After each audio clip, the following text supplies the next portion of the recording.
Evening, everyone.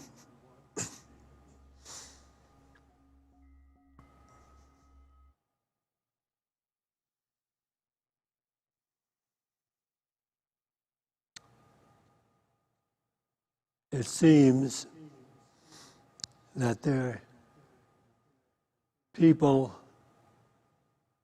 of the world are experiencing an increase in anxiety.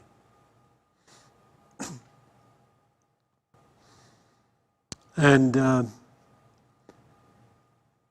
this is corroborated by just these few pieces I snatched from the news on the radio. I just listened to the radio for 5 minutes. You can't hear me? Okay.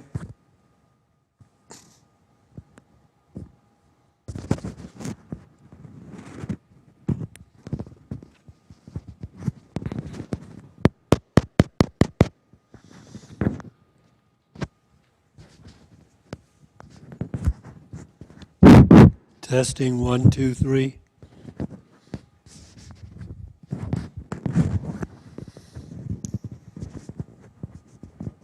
Steve is at work over there. It's interesting, though. At least you want to hear me.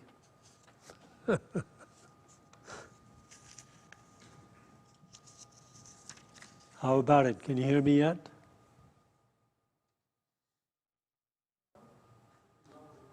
Okay. My mic is on. All is well on my mic, but Steve is working back amidst the equipment backstage, which is sometimes tampered with when we're away. That's good. Come on down close. Testing 1, 2, 3. Testing 1, 2, 3, 4. Check, check, check. Anything happening?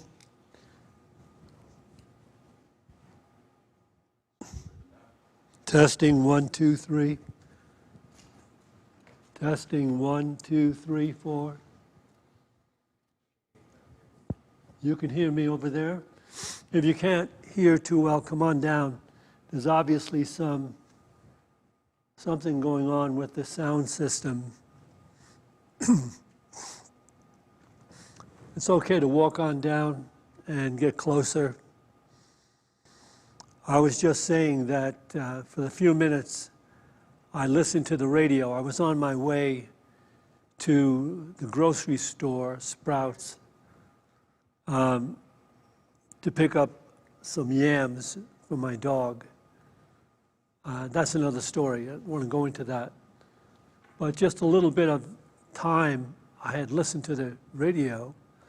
These particular elements were at the head of the news program. More and bigger forest fires are blazing out of control throughout the world. The country of Haiti just suffered a major earthquake with thousands expected to be dead. Rescue workers are hampered by the fact that a hurricane has come right in after that and slammed into the country of Haiti. Well,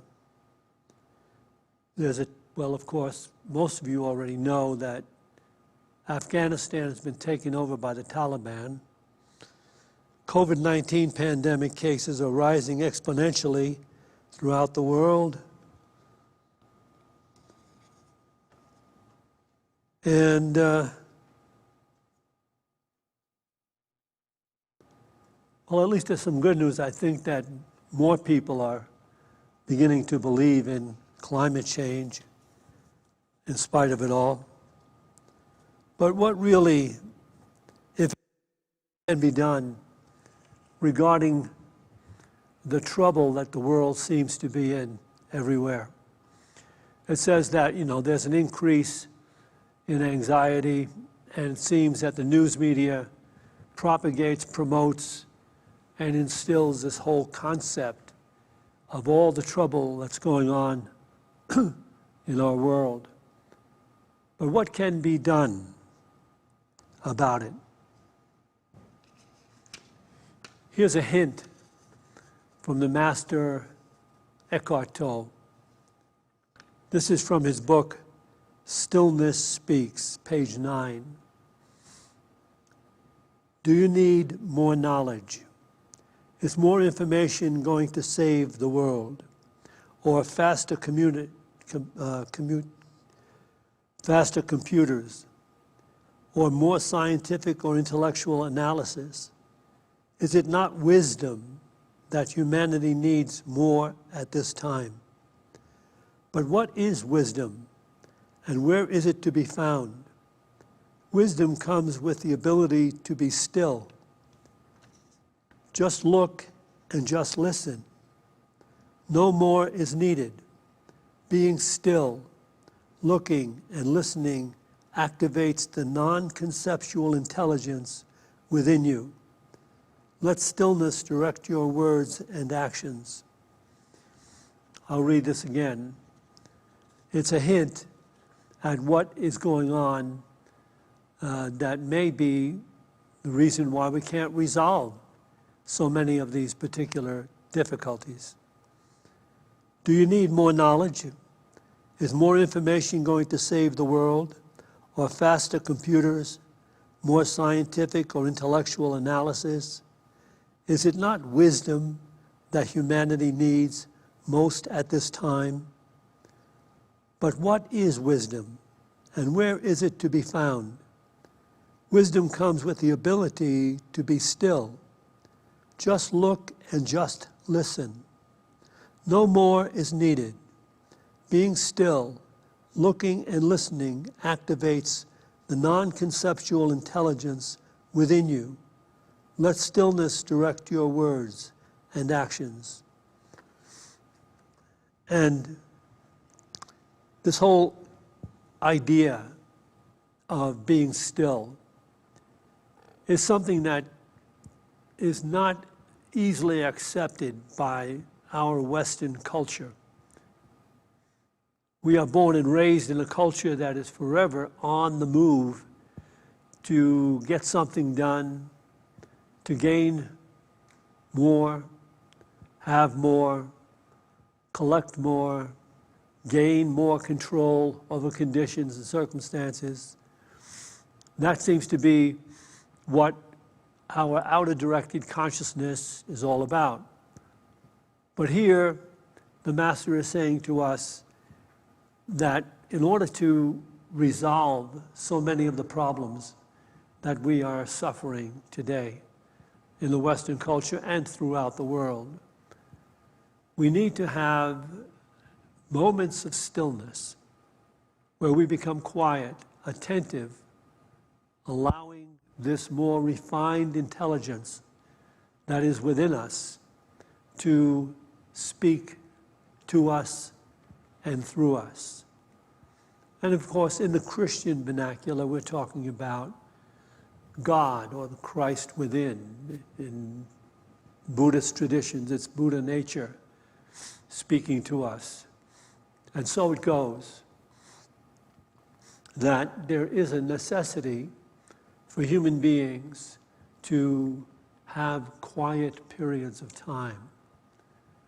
And in those quiet periods of time, Tolle suggests that the wisdom of life actually rises within our consciousness and reveals to us that which is required, necessary, and needed. And of course, we've had this kind of teaching as well in the New Testament throughout. It's interesting that in the New Testament, Jesus also said, in the world, you have tribulation. But be of good cheer, I have overcome the world.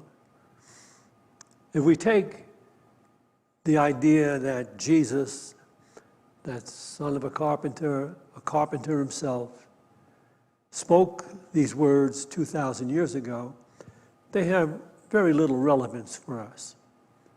But when you understand the scripture and you've meditated upon it, and you realize that Jesus is just the outer symbol of the inner consciousness that resides in all of us. Charles Fillmore said, the great Bible quote is that Christ in you is your hope of glory. Not Christ outside of you, not Christ who lived 2,000 years ago, not Christ who's going to show up on some distant day, but just like the other masters, it is being said that this divine intelligence, this wisdom, is available to everyone. But in order to access it, we have to quiet the mind, the incessant thinking of the mind. That's what we have been born and raised to live in, the incessant thinking of our minds, forever trying to figure out how we can make the future better or brighter through understanding these facts that come to us intellectually.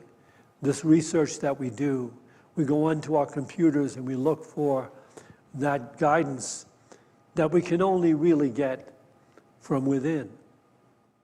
Here's the bottom line of everything that we are heir to.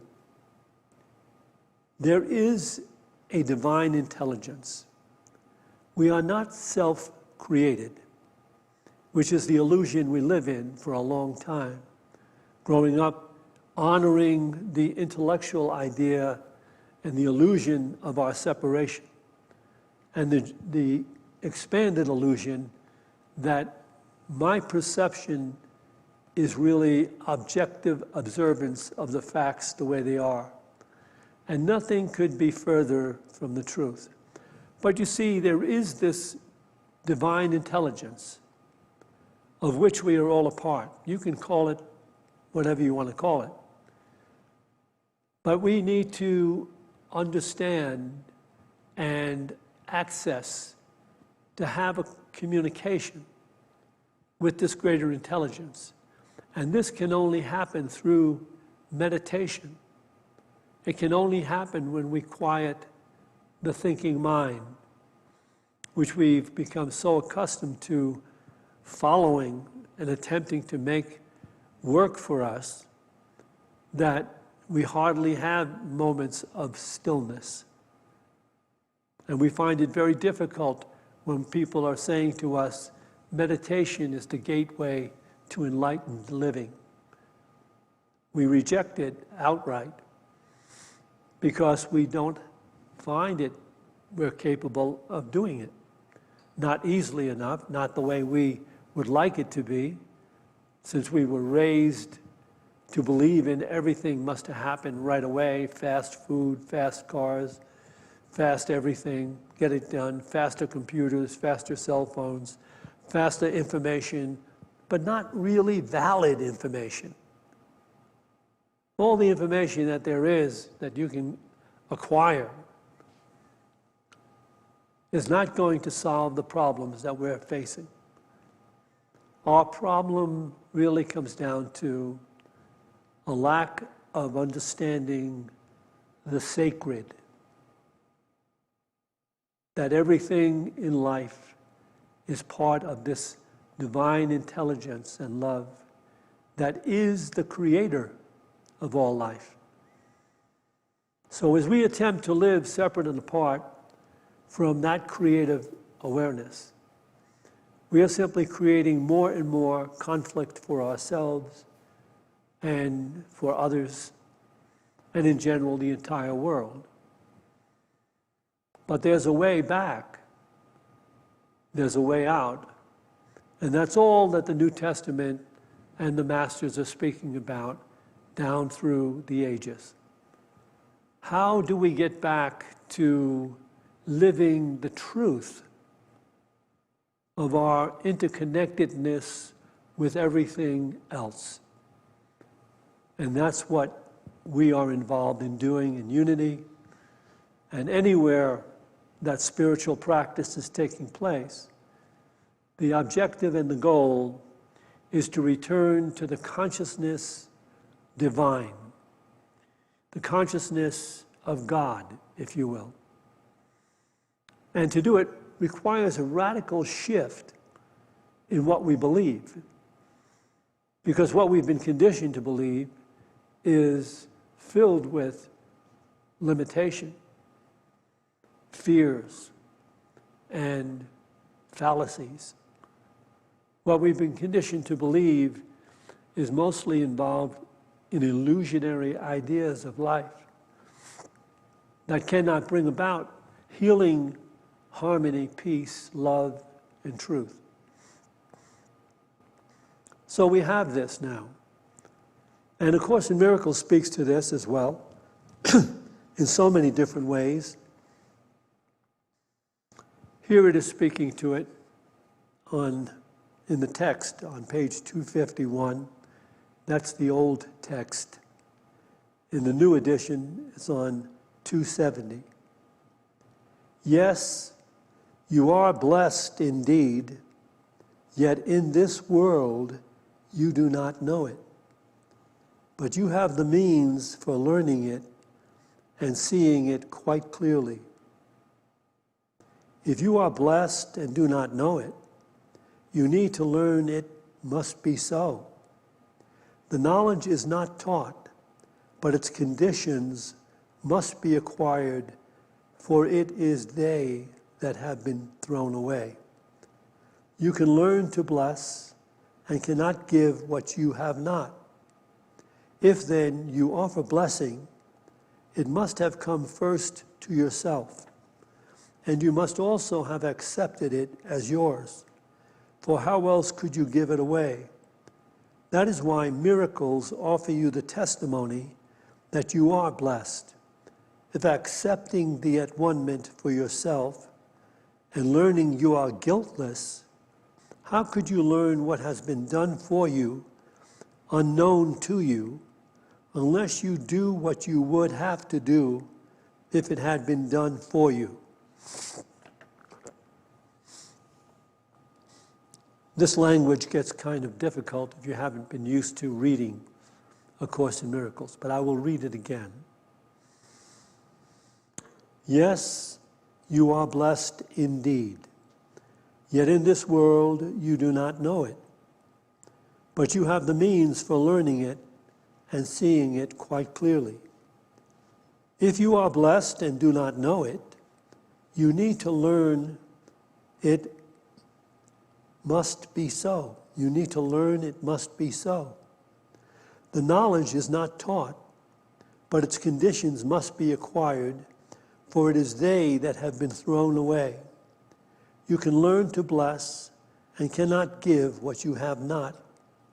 If then you offer blessing, it must have come first to yourself, and you must also have accepted it as yours. For how else could you give it away? That is why miracles offer you the testimony that you are blessed.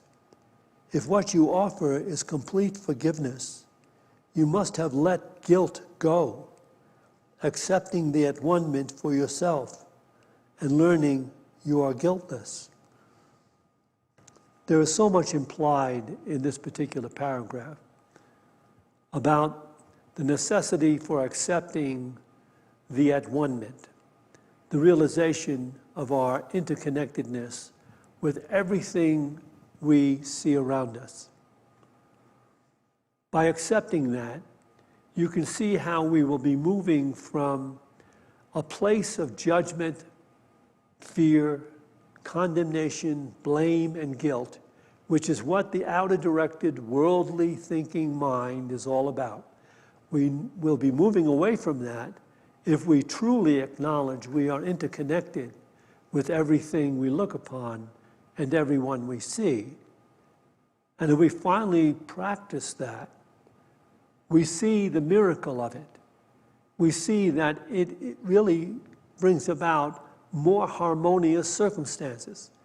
It brings about people being more considerate of us. It brings about opening ourselves to healing and prosperity.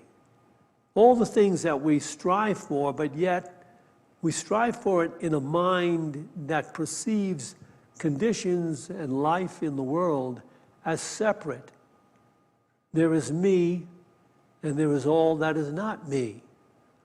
And that opens up the original sin, the sin of separation, in which I actually suppose that I can entertain loveless thoughts and commit loveless acts that will not have any effect upon me. The truth of the matter is, to the degree that anyone entertains loveless thoughts, thoughts of blame, thoughts of condemnation, to that degree, that person's life is going to be filled with conflict, difficulty, disorder, pain, anxiety, and depression. Do you believe in the possibility of this truth? Because that's all religion. That's all that religion was ever meant to be, to alleviate the useless, unnecessary suffering of human beings. And it cannot be accomplished through intellectual prowess. You're not going to be able to figure your way out of the difficulties, challenges, problems that we are experiencing. The only way to do it is to acquiesce the essential presence of wisdom, the core nature of the divine in our own awareness. That's what we will have to do. And we do it through spiritual practice. We do it through meditation. We do it through affirmation. We do it through carrying the meditation experience, the joyful, blessed peace of meditation. We carry it with us into the world. And that's how we bless everything.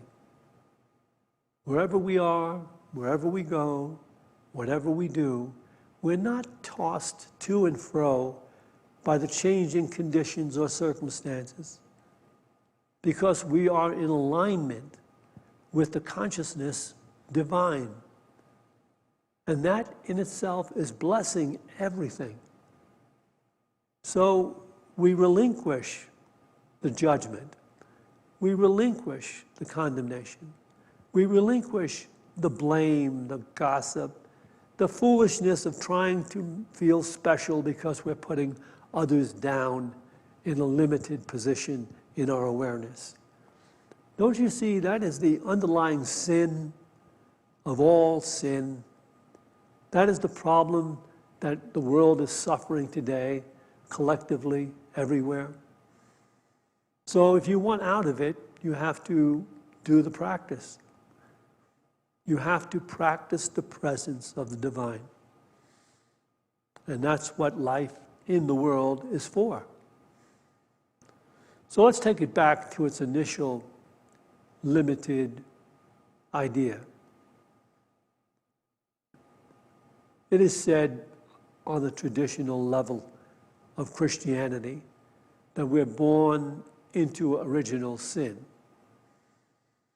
Well, their definition of sin is a little bit different than the definition the masters give it. Sin is not recognizing the cause of our own suffering. The error is in not recognizing the cause of our own suffering is the limited foundation of our thinking, which is that there's me and there's all that is not me. And so I can carry on loveless thoughts about them. I can think limited ideas about them. I can hold blame on them. I bring punishment to them. I have negative feelings about them, him, her, they, all of them. If you think you can continue in that way and eventually become enlightened, it will never happen for you. You will remain among the lost. You will remain among the suffering, the unhealed. And so what I'm sharing with you as you probably sense, is not from academia. Yes, we have libraries full of books, theology. We have bookstores full of books, theology, spiritual stuff, da da da da. And many of them are good because many of them are talking in the same way that I am talking, attempting to get us to take to task our own awareness. You see, what we tend to do is we tend to want to think we have to change the world if we're going to make it better. We have to change them.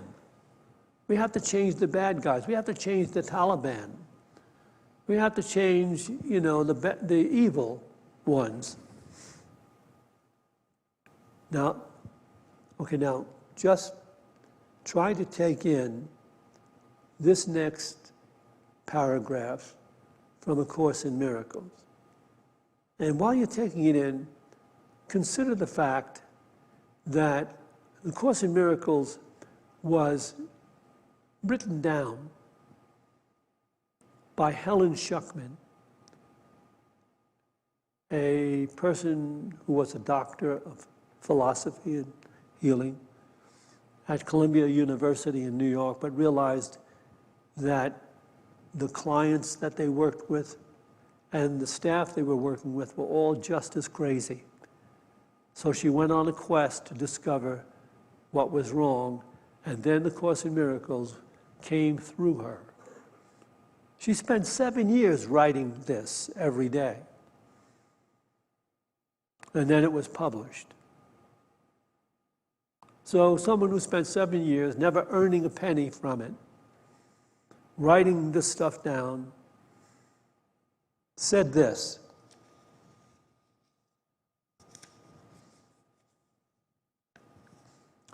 projection makes perception. The world you see is what you gave it, nothing more than that.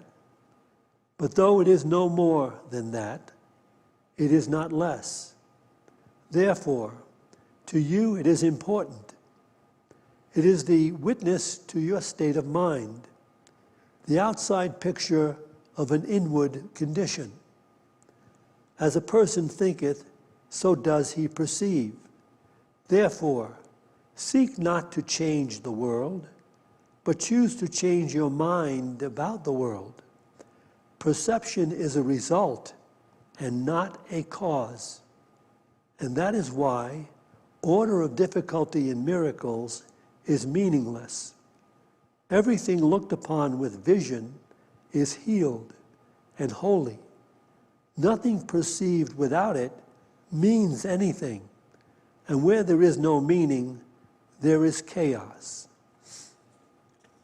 I will read this again from A Course in Miracles, which very clearly explains the human dilemma, especially this line about perception is a result and not a cause. So what I'm perceiving is a result. It is not a cause. In the illusionary initial state of thinking in the world, we suppose that the things we're perceiving are causing what's going to happen within us. We respond to them. We try to take action according to what we perceive to be so. But what it is being said here, just listen to it. Just listen to it. We are stepping away from the world and away from the suffering of the world just by knowing what I am perceiving is causing. It is not causing me from the outside. It is coming through me that creates my perception. If there's going to be a change in what I'm experiencing in the world, then the change has to first begin within me. So perception is a result, not a cause. What I'm looking upon is causing nothing. what I'm believing is causing everything. So let's listen to this again very clearly. This should be motivating us to continue in a very focused way our spiritual practice. Someday you will feel so much joy and peace as it finally comes through completely. The truth that is being related here. Projection makes perception. Your perception is a projection from within of your collective beliefs. That's it. The beliefs you've collected over life in the initial state of consciousness, everything you look upon is filtered through that level of beliefs. It's creating how you perceive life. Thus, the world you see is what you gave it, nothing more than that. But though it is no more than that, it is not less. Therefore, to you, it is important. It is the witness to your state of mind, the outside picture of an inward condition. As a person thinketh, so does he perceive. Therefore, seek not to change the world, but choose to change your mind about the world. Perception is a result and not a cause. And that is why order of difficulty in miracles is meaningless. Everything looked upon with vision is healed and holy. Nothing perceived without it means anything.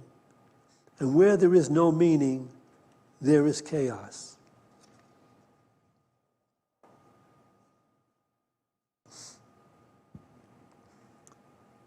So let me lighten this up a little bit. Some people think that ministers have this ideal life because, I don't know, they spend some time with the Bible, or they get special treatment from people because of how people think about ministers. Ministers would ordinarily have their share of trouble, except the fact that if they're into ministering the truth to themselves first, they will transcend the suffering that so many people experience. Norma and I, that's my wife and I, who's not here this evening, by the way, she had to put together a whole musical program that we're doing for a memorial service and for our Welcome Back Sunday, next Sunday. Next Sunday, we have Welcome Back Sunday. We have a jumping cancel for the kids. We'll be doing things for those that want to bring their animals to be blessed. We'll have a potluck. You can bring a covered dish and share in the goodies. We'll have a barbecue. It's all going to be happening, mainly at the 11 o'clock service. I'm also going to be doing a 9 a.m. special service at 9 a.m., and then we'll be doing 11 a.m., and after the 11 a.m. service, we'll have our Welcome Back Sunday celebration. And I invite everyone to join us in that. So as I was saying, my wife is Norma, was with me. We were on vacation. We wanted to see Telluride again. So we drove to that area. And of course, we knew going in that there wouldn't be campsites available in the summer, especially. Those campsites are already taken a long time in advance. So we were looking to camp in the forest. You can do that in that area. That national forest allows you to camp wherever you can. But we saw a campsite, a camping place, and we thought maybe out of luck, we could find a campsite there. So we drove in, but the guy heading the campground said, no, we're filled up. But if you go down the road about 5 miles and drive in about 20 miles on a really rocky road, you can come to Jack's Crystal Reservoir. I believe that was the name of it, but it had Jack's Crystal something Reservoir. Well, of course, that's where we should be spending the night. He didn't say that driving in 20 miles was going to be driving almost straight up 20 miles. So we drove up to the top of this mountain. We're up about 13,000 to 14,000 feet. There's a beautiful reservoir there. It's a gorgeous, beautiful place. And it's wide open. We have this wide open space, and instead of going into the beautiful forest and setting up our tent, we set it up right out there in the open, taking in the beautiful sunlight. We have our campsite set up. We're setting up our little table, our chairs, our food. We're happy. We have our dog there. Everything is great. Everything is great except for one thing. The one pole on the self-inflating tent we had is messed up. It's not working, and the clip is gone. And I had to use Band-Aids to make it hold the tent together. But that night, we got hit with the most horrendous thunderstorm. We're in the tent, and I mean, lightning and thunder is breaking all around us. The tent is lighting up with every flash of lightning. Norma is praying the prayer of protection over and over and over again. The dog, at least, I don't know why the dog was so calm.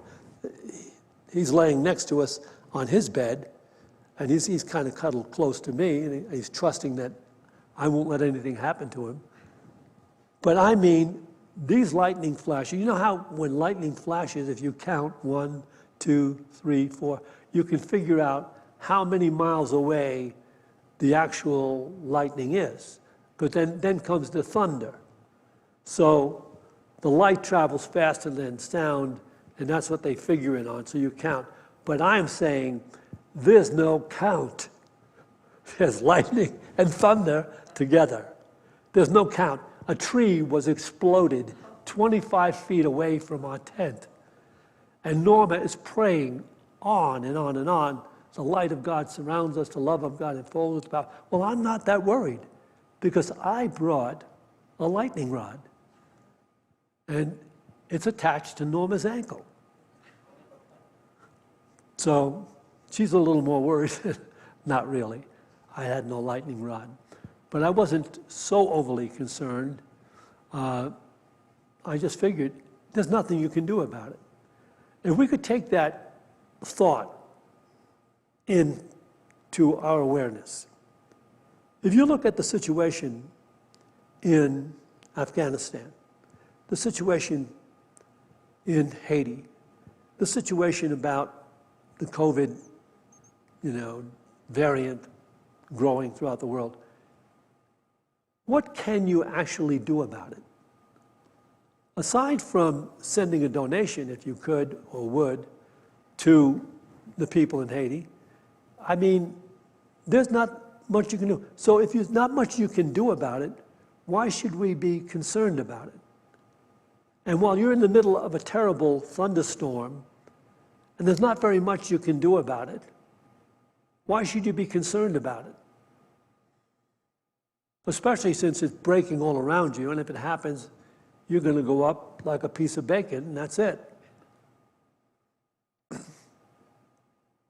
So if you don't get anything else out of this talk tonight, ask yourself, why do we allow ourselves to become so involved in all these concerns of the world when, for the most part, we're incapable of doing anything about it? So I'm going to conclude it there with that thought, and we're going to have a meditation together. You can begin by taking a couple of deep breaths. This is going to be a guided meditation. As you release the breath, try to release the thinking that actually creates the anxiety. Just release the self-imposed concerns and blame and judgment and fear, just for this time now, for these few minutes. Just say it's okay to be sitting here doing nothing and wanting nothing to be anything different than it is. Enjoying the peace of sitting here, wanting nothing, fearing nothing, grasping nothing, just allowing this moment to be what it is, and acknowledging this truth in this affirmative way, having no imagined separate self, with no imagined needs. Only love is given. Only love received. Having no imagined separate self, with no imagined needs. Only peace is given. Only peace received. Having no imagined separate self, with no imagined needs, only harmony prevails. Only harmony is perceived. Only peace, harmony, love. Only peace, harmony, and love.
Let us take a moment to bring our attention to all of those who share the unity experience, who are in need of prayer, whose names have been submitted to our prayer list. And so we open our consciousness to see them healed physically, mentally, and spiritually, to see them discovering their own divine awareness and living the joy and peace of that. As we go forth from this meditation to those places we occupy in time and space, let us go forth with a greater determination to recognize the presence in every moment and to be at peace in serving and sharing the presence of wisdom, peace, harmony, and love. For this opportunity in every moment, we give thanks. And to this we say, Amen.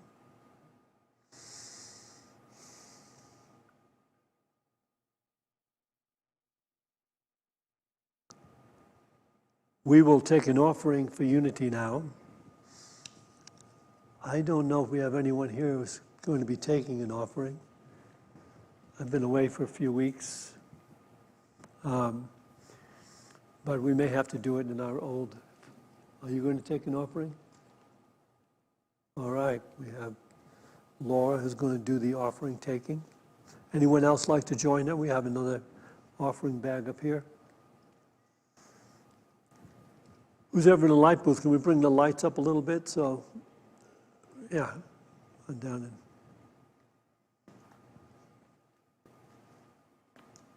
in. And those of you that are at home watching this on a screen, you can bring to mind that financial gift you'd like to make to Unity. And you can go to the bottom of your screen and see the donate button. It will tell you how to donate.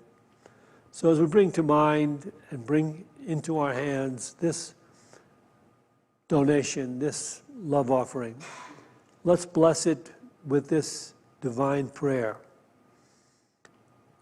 Divine love, through me, blesses and multiplies all that I have, all that I give, and all that I receive, because I give.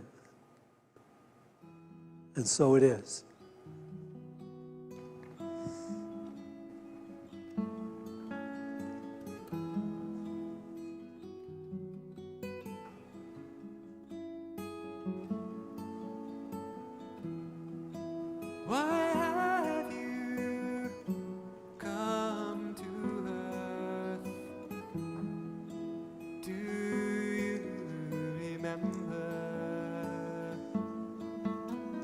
You can turn that up a little bit, Steve. Why have you taken birth?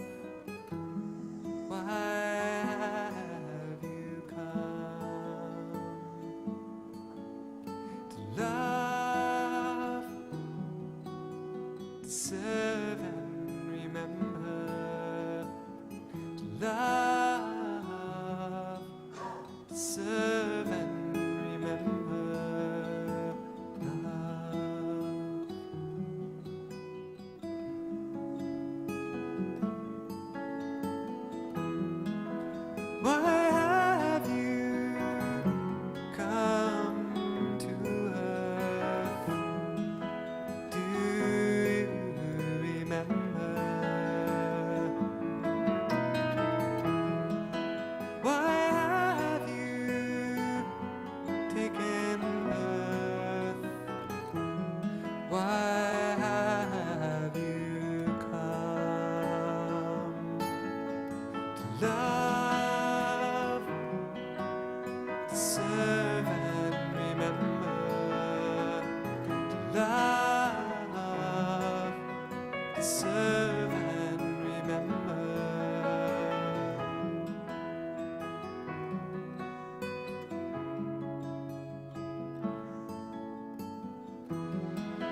love, to serve and remember, to love, to serve and remember, to love, to serve and remember, to love, to serve.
Speaking about love, serve, and remember, we are calling anyone who would like to join us at 10 o'clock on Saturday to work to clean up some of the things around the church we have to get done, get some of the clutter out of the way, things like that for our big Welcome Back Sunday the following day. So I invite you to that. We always have goodies available. We have bagels and tea and coffee in the kitchen, and so if you want to show up at 10 o'clock, we'll have something for you to do, and you'll be providing a great service. Again, whatever happens, I will start a series on Sunday at 9 a.m. that will be a series of transformation. The object of the next 10 things that I will be teaching will be how to transform your own mind to enter into the enlightened state of consciousness. That's 9 a.m. this Sunday and every Sunday. 11 a.m. is our big potluck celebration barbecue. Welcome Back Sunday. So thank you all for showing up. Have a beautiful night.